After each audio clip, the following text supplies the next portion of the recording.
A friend of mine recently retired from a large electronics distribution company. When I first met him several years ago, I remember asking him what exactly his company does. He said, "We make large boxes into small boxes." A pretty simple response to a rather complex question. What my friend described is certainly a primary function of distribution centers. Large retailers like Walmart provide a good example of this. Walmart may buy a shipping container full of flat panel TVs from a producer in China.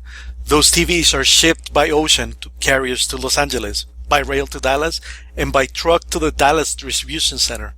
At the distribution center, they would break down that large shipment into smaller batches to be shipped to individual stores within the area based on the needs of each store.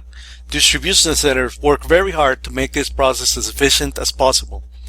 One way to do this is to use the cross-docking method, and Walmart was one of the early adopters to have truly perfected this technique.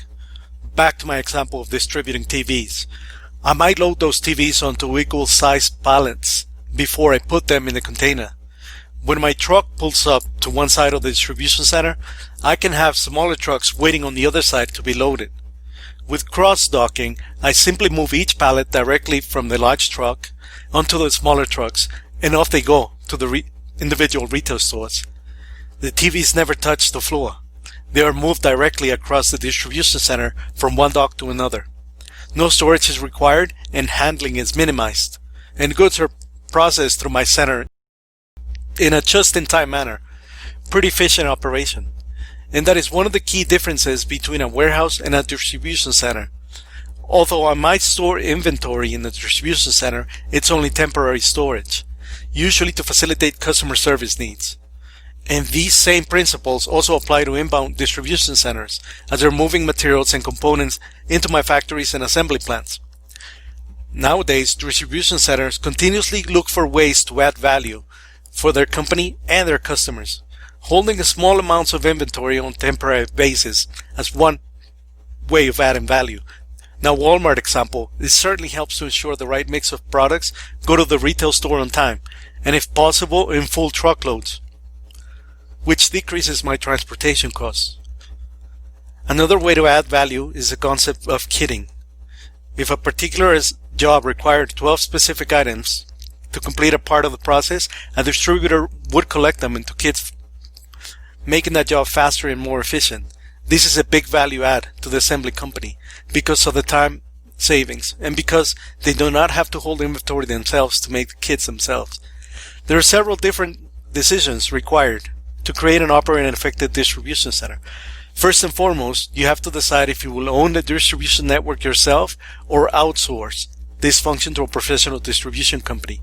This is a classic make or buy decision.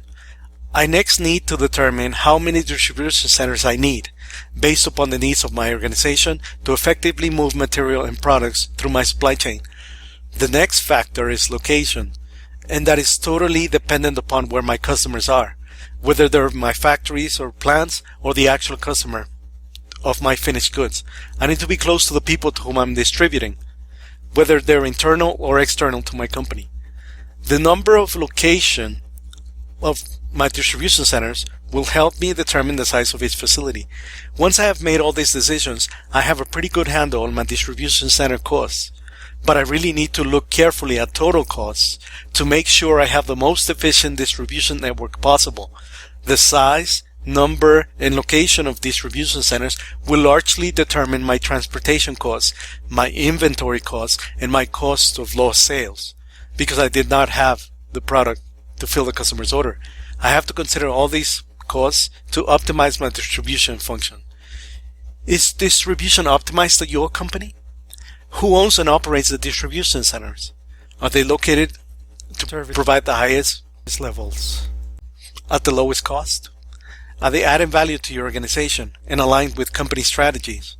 These are the types of questions logistics managers should be answering. Service levels.